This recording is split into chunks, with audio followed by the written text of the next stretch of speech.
عیسیٰ کھیل شہر اور گردونواح میں غیر اعلانیہ لوڈ شیڈنگ عروج پر دورانیہ 8 سے 10 گھنٹے تک جا پہنچا۔ کاروباری اور گھریلو صارفین مشکلات کا شکار۔ برقی آلات پر انحصار کرنے والے کاروبار ٹھپ۔ گھروں اور مساجد میں بجلی کی عدم موجودگی کی بنا پر پانی کی کمی کی شکایت۔ سردیوں میں غیر اعلانیہ لوڈ شیڈنگ سمجھ سے بالاتر ہے۔ اسی پر بات کرتے ہیں مقرب خان نیازی سے۔ جی مقرب خان نیازی، آگاہ کیجیے گا۔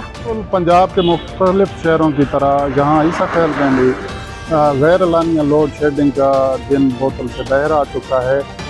دورانیہ تقریباً 8 سے 10 گھنٹے تک پہنچ چکا ہے۔ تمام جو کاروبار زندگی ہے مفلوج ہو کر رہ گیا ہے۔ ہمارے ساتھ شہری موجود ہیں، اس حوالے سے ان کا کیا کہنا ہے، ان سے بات کرتے ہیں۔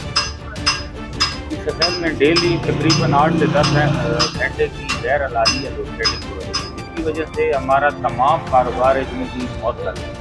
میری حزب و کام اور حکومت کے اعلیٰ حکام سے گزارش ہے کہ برائے مہربانی کی غیر اعلانیہ لوڈ شیڈنگ کا سدباد کیا جائے تاکہ ہم غریب لوگ اپنے بچوں کا پیٹ پال سکیں، روزی کما سکیں۔ جی، شہریوں نے حکومت سے مطالبہ کیا ہے کہ جو یہ غیر اعلانیہ لوڈ شیڈنگ کا سلسلہ ہے یہ فوری طور پر بند کیا جائے تاکہ وہ ان کا روزگار کا سلسلہ چل سکے اور وہ اپنے بچوں کا پیٹ پال سکے۔